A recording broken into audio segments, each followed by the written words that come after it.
Hey, everybody.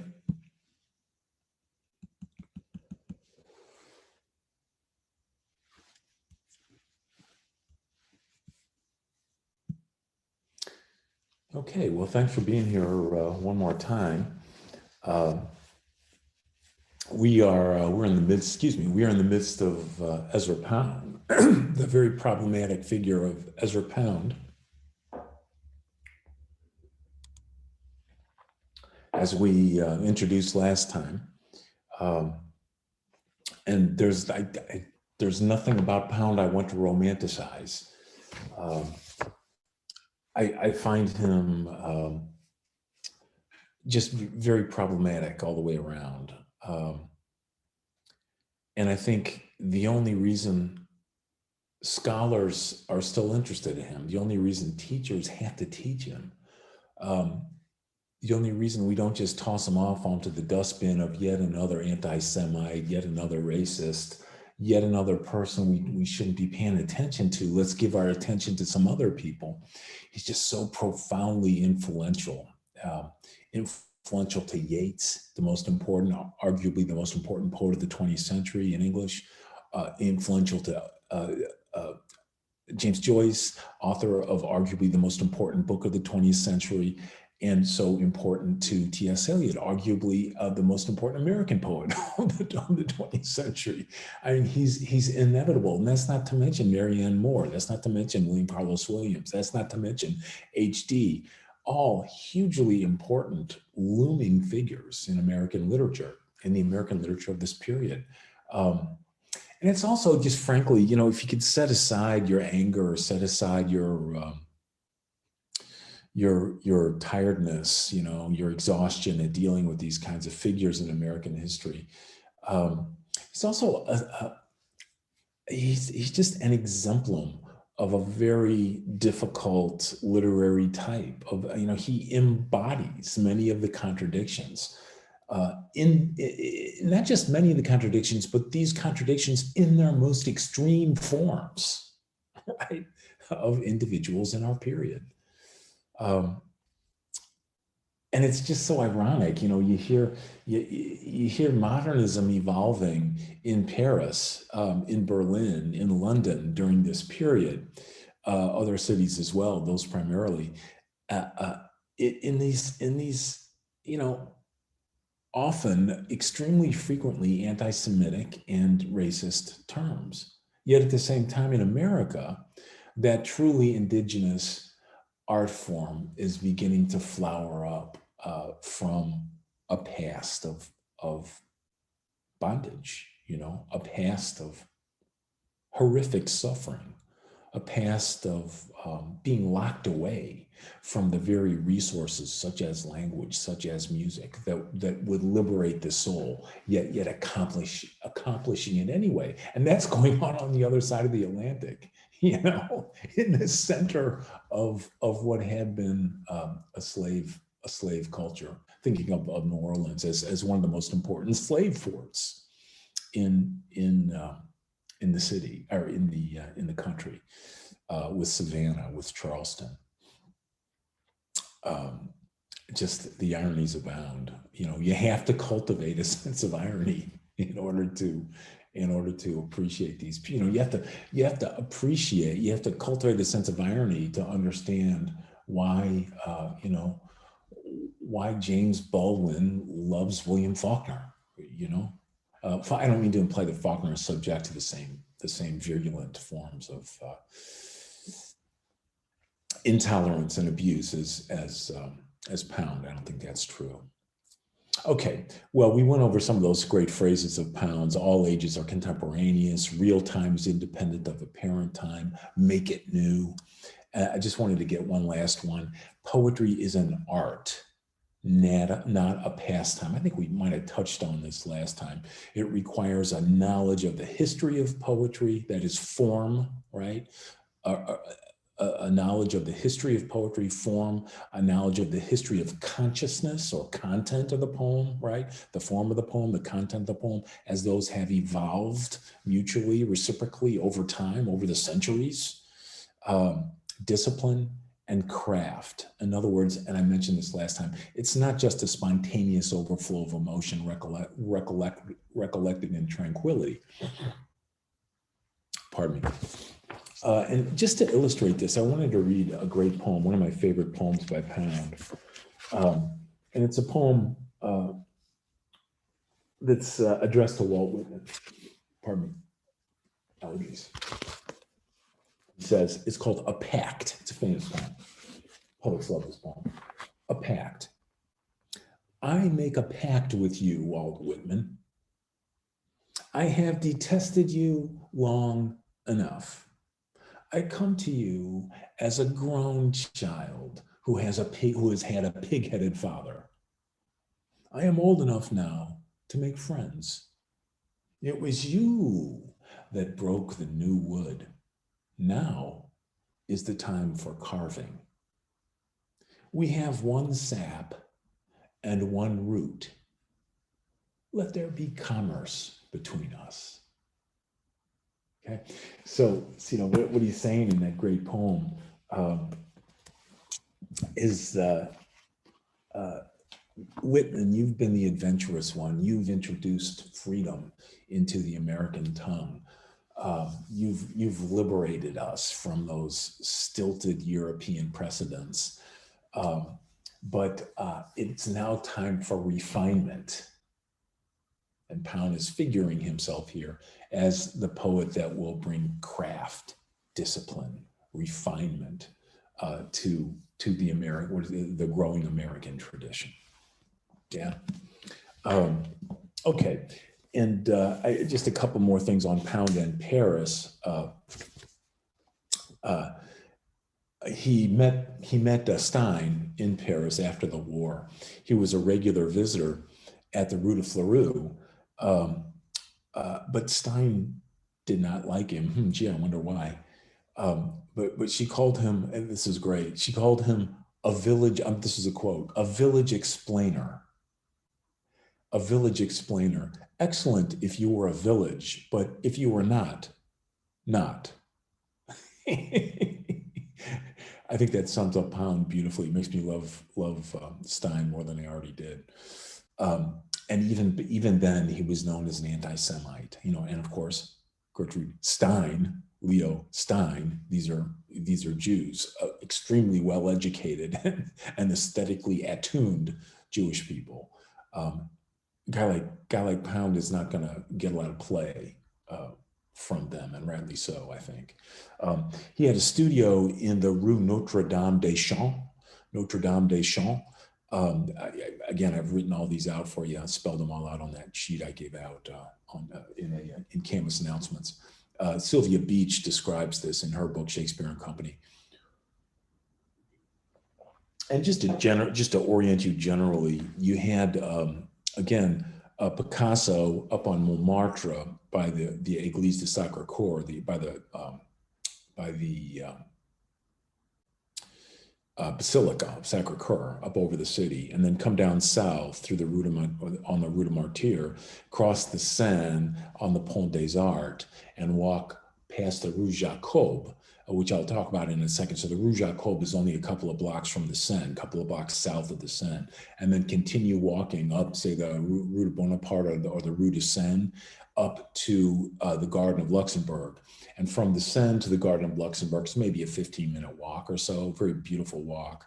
And then if you walk halfway down the park to the Garden of Luxembourg, halfway down the Garden of Luxembourg, took a right, you get the Rue de Fleurus, right? Well, if you kept going all the way through the park, right to, I think it's past the park. It might be just north of the southern edge of the park.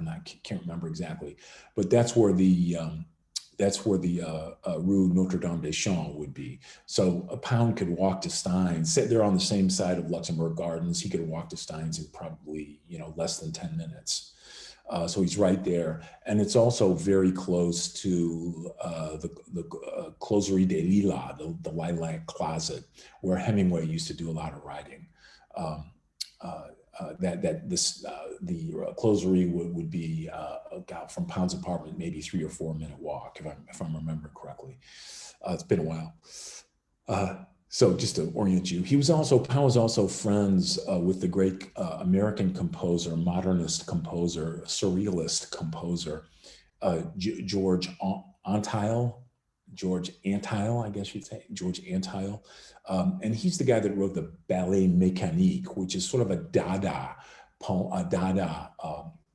piece of music that featured an array of airplane propellers up on stage with the musicians that would go off and blow air out over the audience.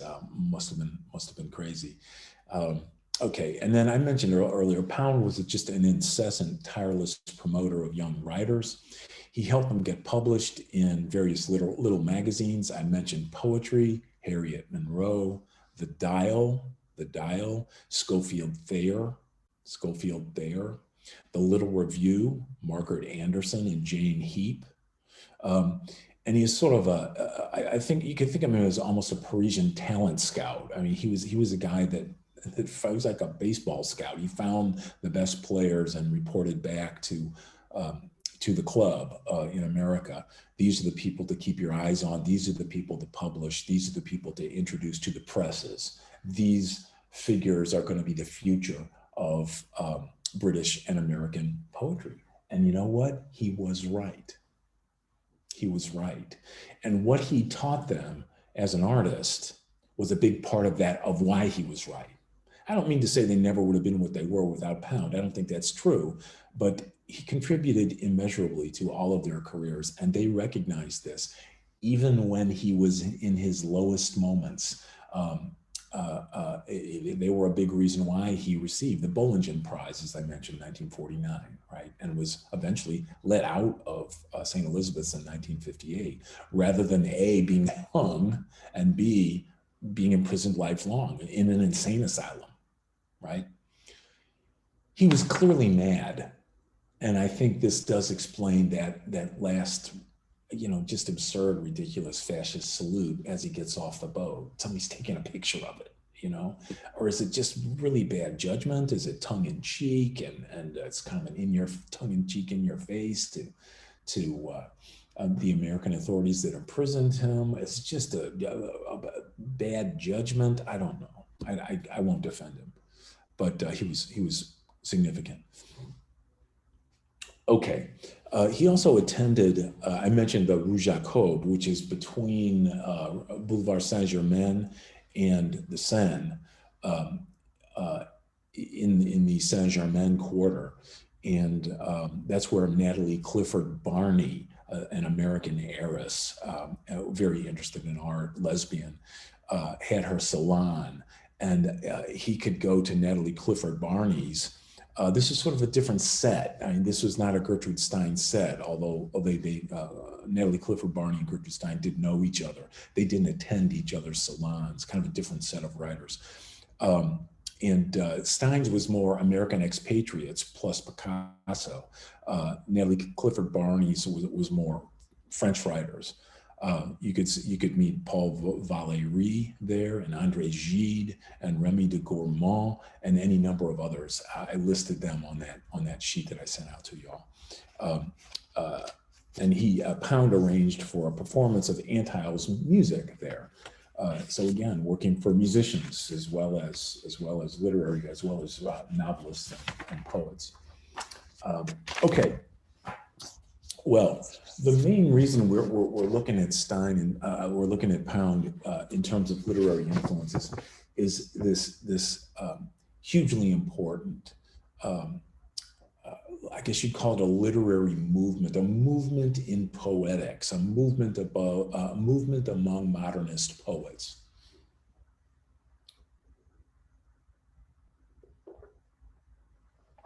And he called it imagism. Imagism.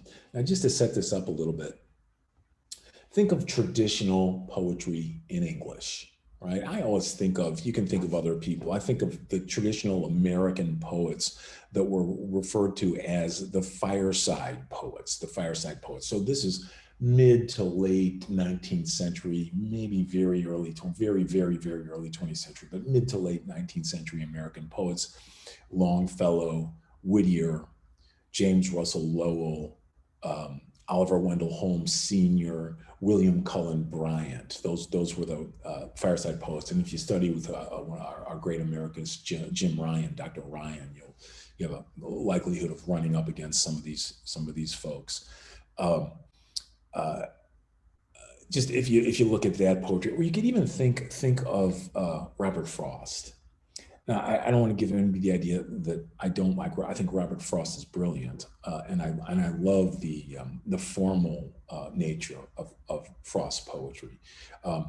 But if you think of it just in terms of conventional form, conventional structure, even conventional subject, even with Frost, brilliantly handled. But pardon me, the conventional nature seen as metaphor, right, for humanity, for the human condition, for our lives, our internal lives, and our lives with respect to one another. That's what Frost wrote about, right? So let's characterize that traditional poesy, right? Traditional poetics, traditional poesy, especially in America, but I think in England too, in the Romantic tradition, less so. Regular rhyme schemes, regular metric configuration, regular stanzaic configuration, and a kind of, most importantly, a kind of prosaic logic. That is, you'd see in the poem a proposition developed expositionally, almost a narrative structure. That is the story of the poem presented in logical increments, a structure that was expository. You'd see a kind of a thesis developed and concluded in the course of the poem. And the subjects were conventional subjects of love, death, God, nature, the pastoral, the picturesque, truth, beauty, right? Now, there were a couple of historical or literary historical, both, developments which profoundly influenced the emergence of modernist poetics, as opposed to that more traditional poetics that I've just described very briefly, sort of a thumbnail sketch of traditional poetics. First was World War I. Now, we don't have to go over that. We went over it plenty, but just to touch base again, the utter destruction of the quote unquote old certainties, pre-modernist culture was based upon social class, duty to country, duty to God, religion, love, beauty, courage, honor, patriotism, all those abstractions. And the other destruction of the old moral, political, and aesthetic orders, the utter destruction of the traditional conception of the role of art in this culture, all thrown into question, all pillars of Western culture, pillars of, let's just say, Victorian culture on both sides of the Atlantic, pillars of the European old order, all utterly shaken, all collapsed, right? Well, what form has to arise from those ashes to continue the poetic tradition, but to be adequate to the hell that the old certainties led us to? We talked about this, and this is what Pound was interested in as well. Okay, the second, his literary historical event was the emergence of the symbolist poets, That is Baudelaire, Mallarmé, Verlaine, Rimbaud, Laforgue, Corbière, and these were all kind of cataloged or presented in Arthur Symon's great essay, The Symbolist Movement in Literature. The Symbolist Movement in Literature, which I referred to again on a list of important terms. So just very quickly, the symbolists gave to poetry new subjects. They invoked as the legitimate subjects for poetry the sullied, the abject, the egregious, the underground. They invoked the city, as it happens, Paris. They're all French writers, right? The city of Paris, the deterioration of culture, all became, that the seamy side of Western culture, what Western culture had created but tried to ignore in itself. That became the subject of the symbolist imagination, right? In other words, let's look at ourselves and what we've wrought, and let's lament elements of that underside that are worthy of lament, and let's lionize elements of that underside that carry with them a beauty that's linked to their source in aspects of culture that we ought to be ashamed of as people creating that culture. Beauty emerges nonetheless. Fleur du mal, flowers of evil, but also flowers rising up from the evil. And I think of jazz in these terms in a certain sense as well. Something beautiful rising up from loss, from horror, from restriction, from vilification by one's culture, by one's own culture, and so on. Great, great beauty. Not in spite of those roots, but because of those roots. And that's what the blues were, right? That's what the blues were. The first attempt, formal and distributed culturally, right? The first attempt to find beauty and grace and strength and endurance, aspects of African American culture to be celebrated, all rooted in laws. Okay. We're going to be doing one of the great blues singers a little bit later on in today's session. Let's see how we're doing on time here. Okay.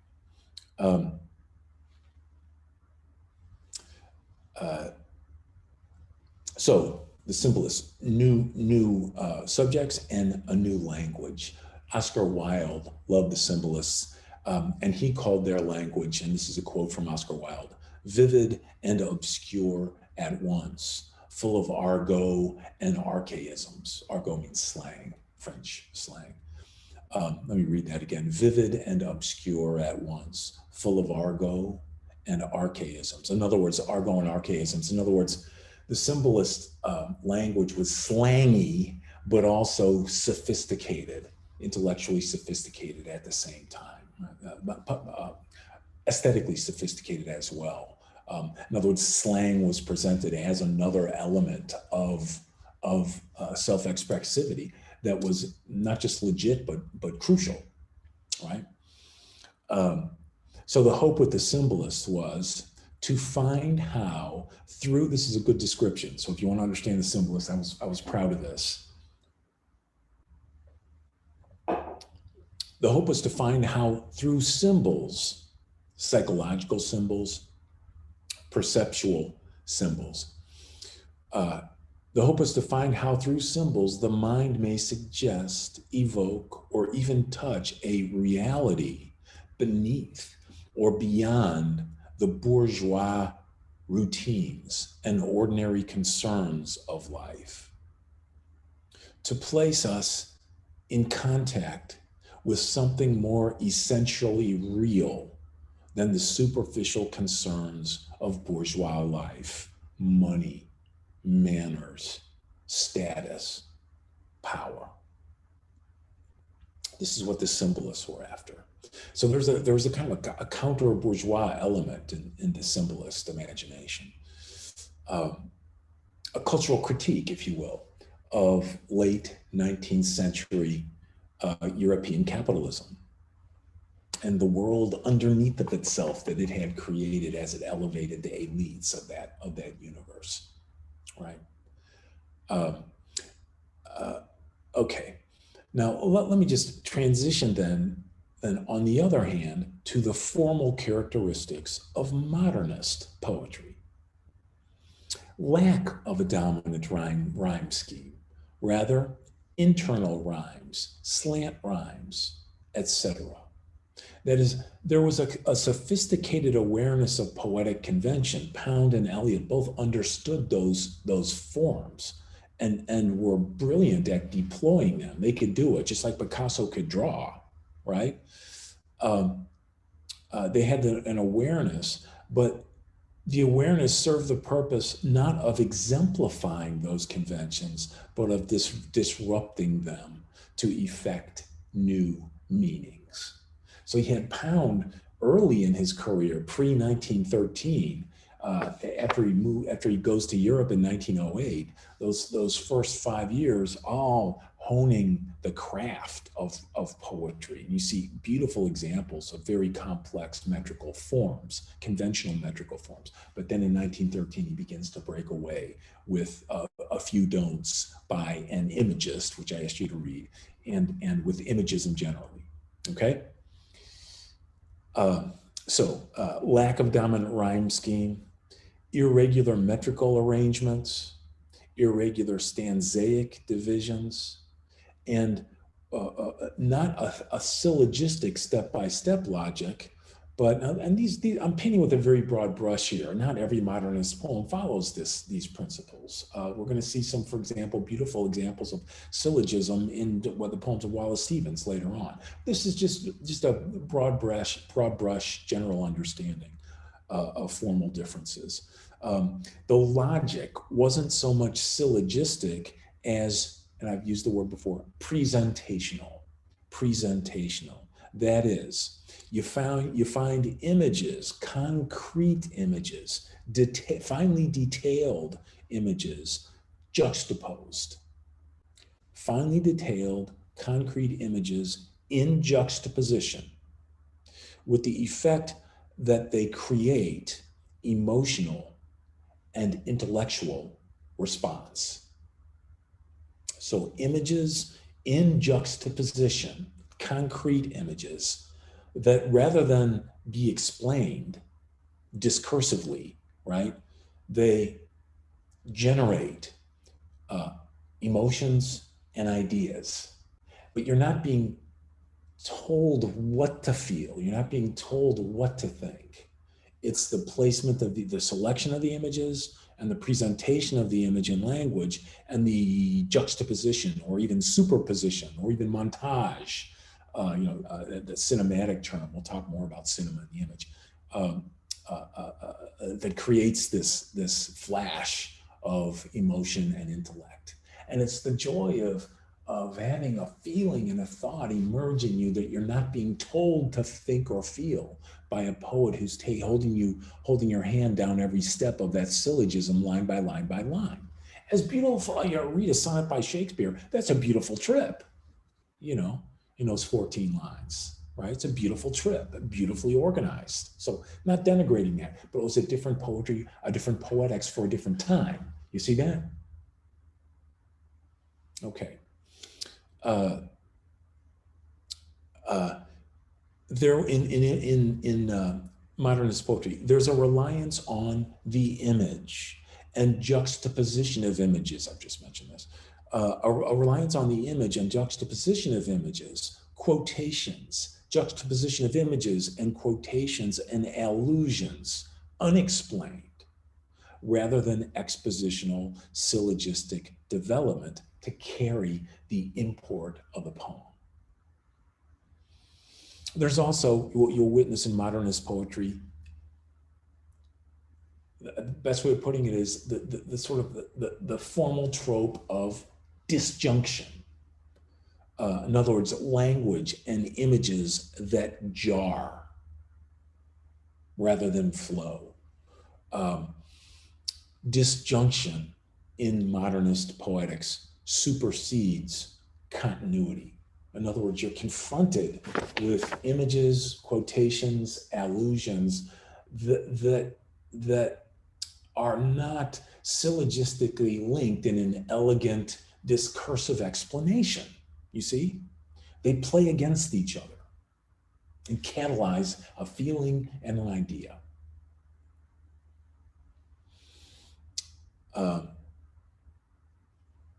Okay, the high modernists also brought to bear an intense awareness of themselves, very important now, as the voices of Western civilization, of history with a capital H, of culture with a capital C, right?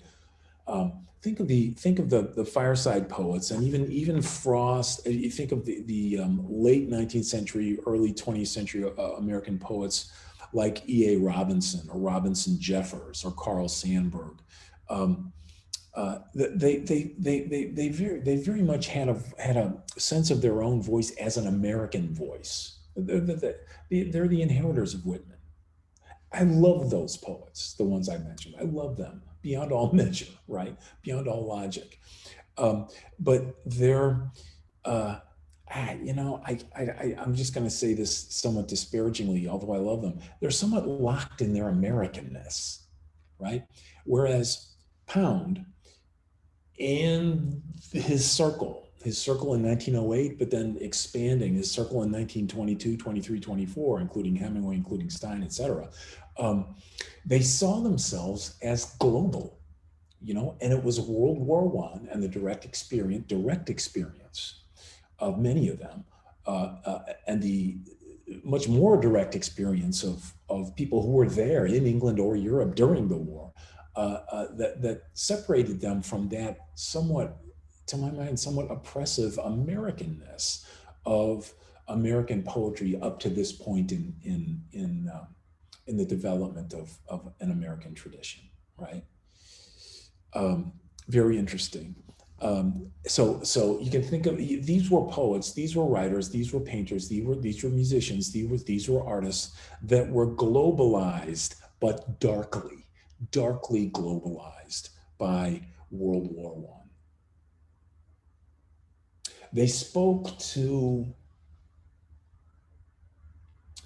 the tragedy that Western civilization, both sides of the Atlantic, the core of Europe, the tragedy, the loss, the waste, the chaos that Western, not American civilization, but Western civilization had led itself to, including Western Christianity. And then we see the apocalypse of it in just 30 more years, 30 years down the line, when good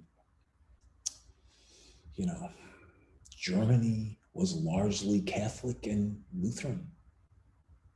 In the Nazi era, there are very, very, very small percentage of Jews in Germany. Um, and this was a predominantly Christian culture that voted to give Hitler the power to impose restrictions on Jewish life that very quickly accelerated into Kristallnacht. Read Kristallnacht.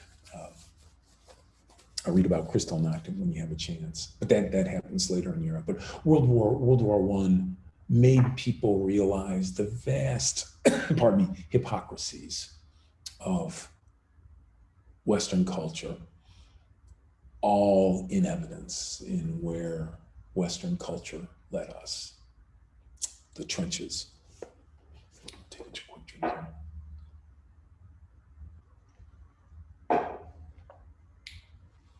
Okay. So a culture darkly globalized by World War I. The modernists, and we're talking about subject, they present men and women, the modernist subject, right? They present men as women as cultural beings, as part of their civilization, as part of the cities they've made for themselves.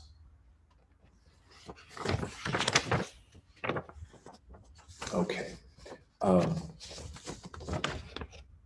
The general characteristics in terms of just very general characteristics, general, these are not formal, these are more have to do with the tone, the tonality of the tradition or the movement.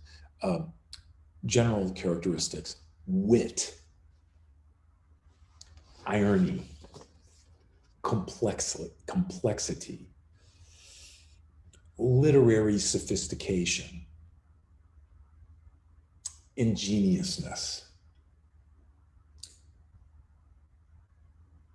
a sense of the poem as a conscious intellectual tour de force. Let me just read those for you again. Wit, irony, complexity, literary sophistication, ingeniousness, a sense of the poem as a conscious intellectual tour de force. You'll see this when we do. You saw it reading Moberly, Hugh Selwyn Moberly by Pound, which I asked you to read. And you'll see it in The Wasteland. You can't read or understand The Wasteland without understanding Dante. I mean, you have to be a sophisticated reader. You can't read or understand Ulysses without reading Homer, without understanding Homer and Homeric structure, Homeric modalities, even Homeric language, right? And irony is one of the central cohesive elements of Joyce's story. You see the ironic distance between Odysseus then and Leopold Bloom, Ulysses now, and Telemachus then and Daedalus now. That irony is a crucial part of the catalytic, emotional, and intellectual effect of that work, you see? And this is The Wasteland as well. You can't read The Wasteland without having read the Shakespearean sonnets. You can't do that. You'll miss the beautiful ironies that Eliot is playing with. Again, the ironies in that delta, as the economists call it, as the people that like to turn things into numbers and graph them, that delta, as the statisticians like to do, that delta between the Shakespearean subject, form, and meaning, and contemporary form and meaning. And Eliot emphasizes the delta between the two, the discrepancy between the two, by deploying himself covertly in ways that you can barely notice unless you're an educated reader, deploying Shakespearean forms in the poem. And so you'll see, you're reading along The Wasteland and suddenly you realize, oh, that line rhymes and that line rhymes. Oh, look, there's a sort of a covert buried rhyme scheme here. Oh, look, it's following a pattern, 4, 4, 4, 2. There's 2 Shakespearean sonnets in a row. Why? You see? And you have to be a sophisticated reader to understand that, right? And you can see this in 2 ways, I mean, you can point a figure and say, that's elitist. That's elitist. To cloak your meanings in these older forms. Not everybody has had your privilege. Not everybody has had your education. And the other response is to read the damn poems. Read Shakespeare. Read Dante. It's right there on the shelf. Totally comprehensible. You don't need a McKelly next to you to professorize the damn lines in Shakespeare's sonnets. You can see it yourself. You know this already. What am I telling you guys this for? That's why you're here, right? Just great stuff. Okay, so Pound, imagism. Well, very influential movement. Probably the crucial poetic movement, the crucial movement in the development of modernist poetics in the English-speaking world, transatlantic. So he defines the image, Pound does, in a couple of unmistakable ways. And let me just read a couple of these. These are definitions, okay? Very, very important. 2 definitions of the image. An intellectual and emotional complex presented in an instant of time. An intellectual and emotional complex presented in an instant of time. Second one, a cluster or radiant node, a cluster or radiant node into which and out of which ideas are constantly rushing. I want to also say into which and out of which feelings, emotions, the emotions attendant to the ideas, you see, or the ideas attendant to the emotions. You can't separate the two, can you? a cluster or radiant node into which and out of which ideas are constantly rushing. So let me give you an example of this, of an image. This is a very cinematic idea, and I'm not gonna describe the first. I'm just gonna state the first one. I'll describe the second one. The first one is some of you may know Francis Ford Coppola's great film Apocalypse Now. Look at the opening sequence of Apocalypse Now. It's a sequence of images and sounds, okay? No dialogue, sequence of images and sounds. And those images and sounds are highly psychologically charged, highly emotionally charged, visually very distinct, and they are not presented syllogistically. You're not explained what these images mean. I'm using the word image, what these images mean. See those opening.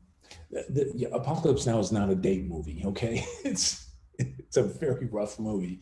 To my mind, one of the top 4 or 5 American films.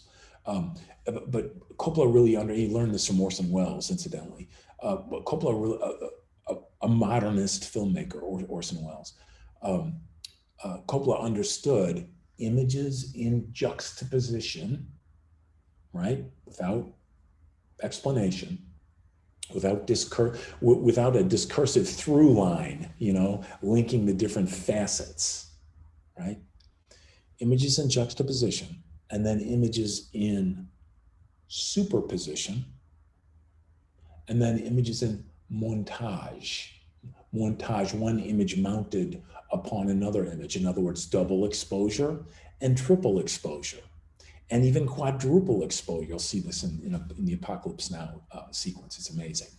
And you have to go through it frame by frame. It's great fun. If you're a total film nerd like I am, you can go through frame by frame and see how the different images bleed into one another and superimpose, and that montage effect is created. Okay, check that out. And then you remember, for my money, it's interesting. I feel that Spike Lee is the most important living American filmmaker.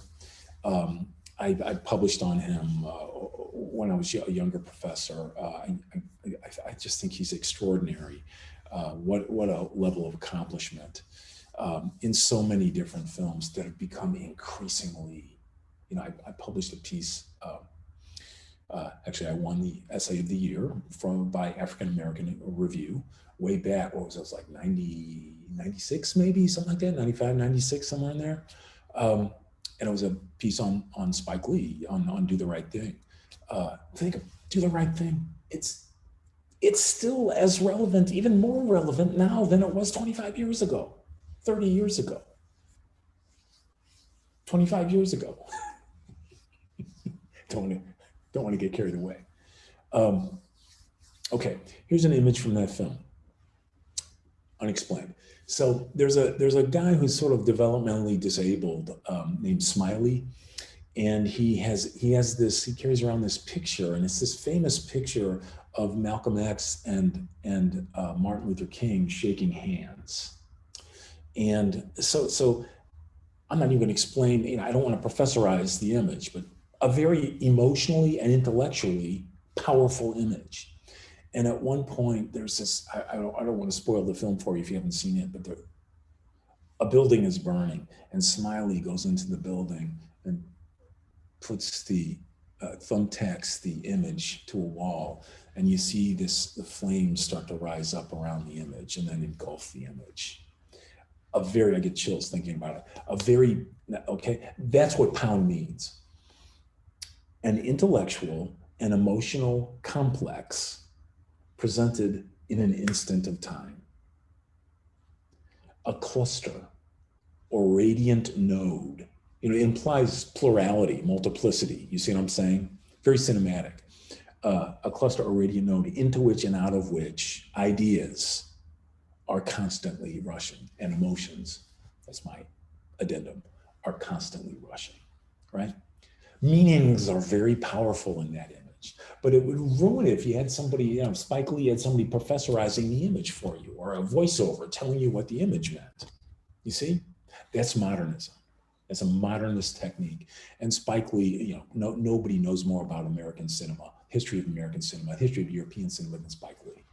I mean, he's right. He's up there with Scorsese. You know, he knows what he's doing. Okay, so that's the idea. That's Pound's idea, and you can see this. Let's see how I'm doing on time here. Okay, you can see this in this what I would think of as this canonical example in his poem "In a Station of the Metro." In a Station of the Metro. You know that poem, very brief. It's like a haiku. It's not literally a haiku, but see, Pound understood, Pound came to this. You know, Pound is really, he's not quite pre-cinema, but he's writing it in a very, very early era of cinema. He didn't go to the movies and have the idea. He went to the movies and saw that other people had the idea. In fact, famously, he went to go see Sergei Eisenstein's great film, The Battleship Potemkin. Take a look at that if you want to look at a piece of modernist cinema. Russian director Sergei Eisenstein, The Battleship Potemkin, and during the film, he actually stands up and says, "That's it. That's what it's 1925," and he stands up and says, "That's it. That's what I've been talking about. Those are images." And it's montage. It's one image laid over another image, laid over another image, or images in sharp juxtaposition, ironic juxtaposition that are images for which there is no narrative through line. You're not hearing a professorized narrative, a professorizing narrative voice. Excuse me. Okay. Okay, so let me just read you the poem. And it's about the metro station, Place de la Concorde. It's one of the old metro stations in old Paris, Place de la Concorde metro. You'll see it when you go to Paris. Famous Art Nouveau railings and signs, just spectacular. You just go to Paris just to see that subway station. You know, it's just absolutely beautiful. I mean, the sign, famous.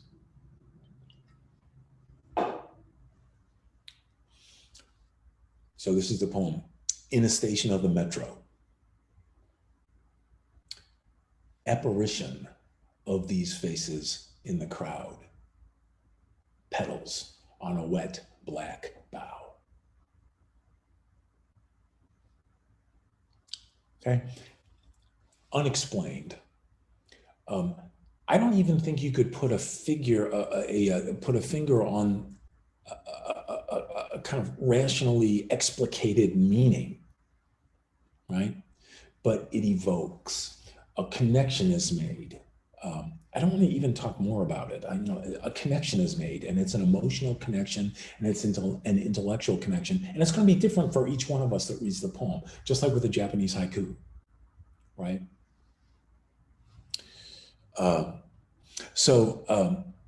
Pound said, "It is better to present one image in a lifetime than to produce voluminous works." It is better to present one image in a lifetime than to produce voluminous works. That villager, the village explainer coming through there.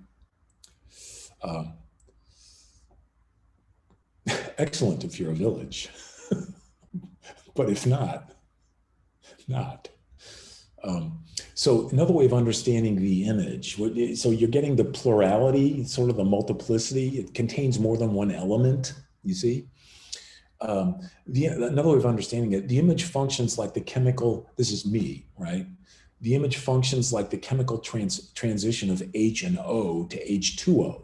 So you have two discrete elements, right? Two discrete elements coming to form a new entity and releasing energy, emotional and intellectual energy, releasing energy in the process, right? So Pound's description emphasizes the capacity of an image to incorporate feeling and thought simultaneously in a concrete moment of perception that the mind apprehends in an immediate and concrete flash. Let me read that again, it's good. Pound's description emphasizes the capacity of an image to incorporate feeling and thought simultaneously in a concrete moment of perception that the mind apprehends in an immediate and concrete flash. That's a new poetics.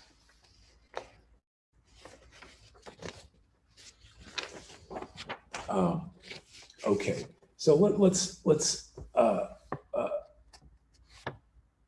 take a look at a few don'ts by an imagist. I want to go over time here. Just very quickly, few don'ts by an imagist. This is 1913, March, right? And it's published in Poetry by Harriet Monroe. I think I've mentioned that already.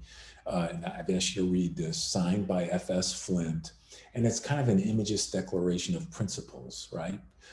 Direct treatment of the thing, whether subjective or objective. Direct treatment of the thing, whether subjective or objective. It reminds you of Wallace Stevens, not ideas about the thing, but the thing itself. Not ideas about the thing, but the thing itself. That's Wallace Stevens. Or William Carlos Williams, Pound's early friend, no ideas but in things. No ideas but in things, y'all. So the idea is our abstractions in the best poetry have to be rooted in the particular. You know, so it's like Blake saying, you know, heaven in a wildflower and the world in a grain of sand. Heaven in a wildflower, the world in a grain of sand.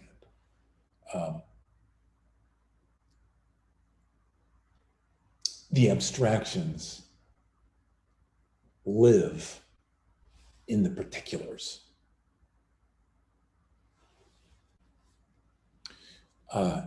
Secondly, to use absolutely no word that did not contribute to the presentation.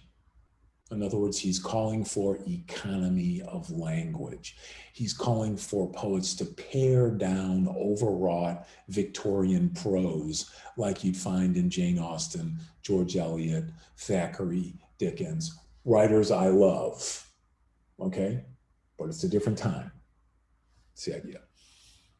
Third, as regarding rhythm, to compose in sequence of the musical phrase, not in the sequence of the metronome. So move away from metrical restriction imposed formally from the outside and find the musicality in the natural rhythms of language.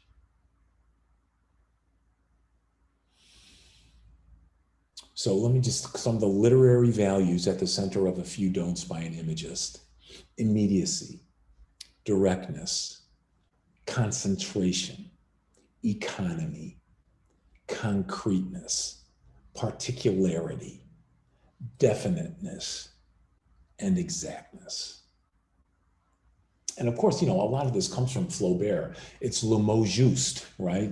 L-E-M-O-T-H-J-U-S-T. I think I put it on your list. It's le mot juste. In other words, the doctrine that you need to use, quote, the precise exact word that exquisitely and exclusively expresses the idea. You find the right word. That's what the poem A Pact is about, you know, carving as opposed to chopping the wood, right? Okay. Well, speaking of the musical phrase, right? To compose in the sequence of the musical phrase, not in the sequence of the metronome. Or it's very, very fun and exciting to do this. We're going to talk a bit about Ma Rainey here and her great song, You Gotta Prove It On Me. You Gotta Prove It On Me. One of the great craftspeople of the blues, one of the great exponents of the blues.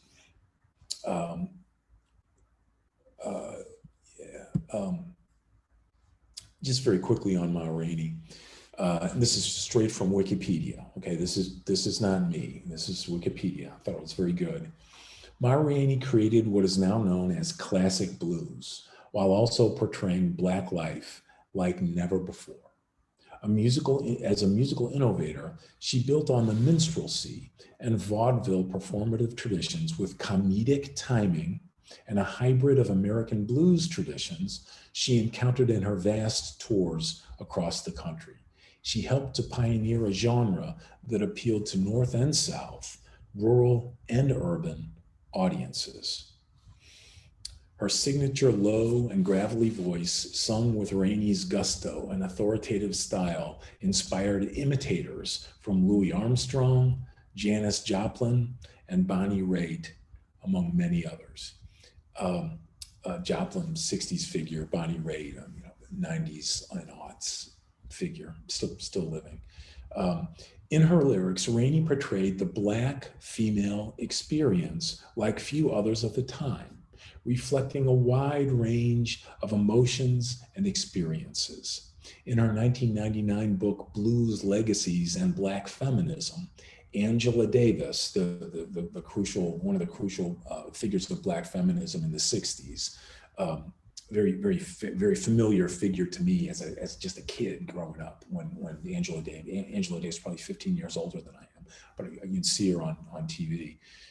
Angela Davis wrote that Rainey's songs are full of women who, quote, now this is Angela Davis, okay, one of the important exponents of Black women's feminism, of Black feminism, that the culture's ever produced. Quote, explicitly, full of women who, quote, explicitly celebrate their right to conduct themselves as expansively and even as undesirably as men, unquote. In her songs, she and other Black women sleep around for revenge, drink and party all night, and generally live lives that, quote, transgress these ideas of white middle-class female respectability, Angela Davis. Transgressed these ideas of white middle-class female respectability.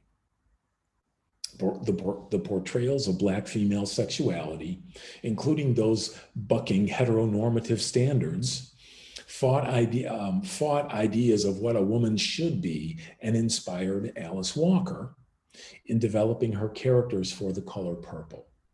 Bragging about sexual escapades was popular in men's songs at the time, but her use of these themes in her works established her as both fiercely independent and fearless, and many have drawn connections between her use of these themes and their modern use in hip hop. Absolutely. Okay, so this is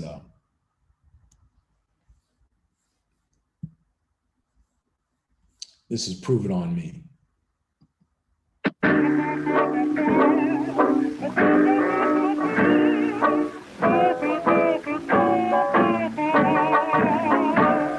Went out last night, had a great big fight. Everything seems to go wrong. I looked up, to my surprise, the gal I was with was gone. Where she went, I don't know. I mean to follow everywhere she goes. Folks said I'm crooked. I didn't know where she took it. I want the whole world to know. They say I do it. Ain't nobody caught me. Sure got to prove it on me. Went out last night with a crowd of my friends. There must be women, 'cause I don't like no men. It's true I wear a collar and a tie. Make the wind blow all the while. 'Cause to say I do it, ain't nobody caught me. They sure got to prove it on me.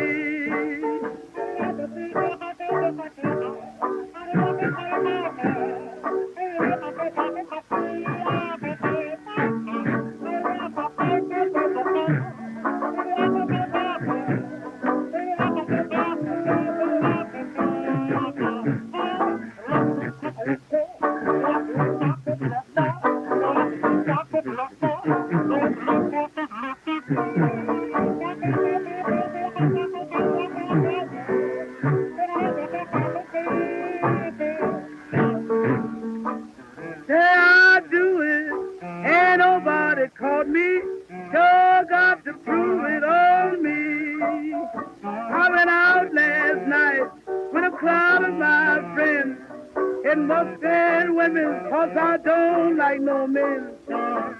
Wear my clothes just like a fan. Talk to the gal just like any old man. 'Cause they say I do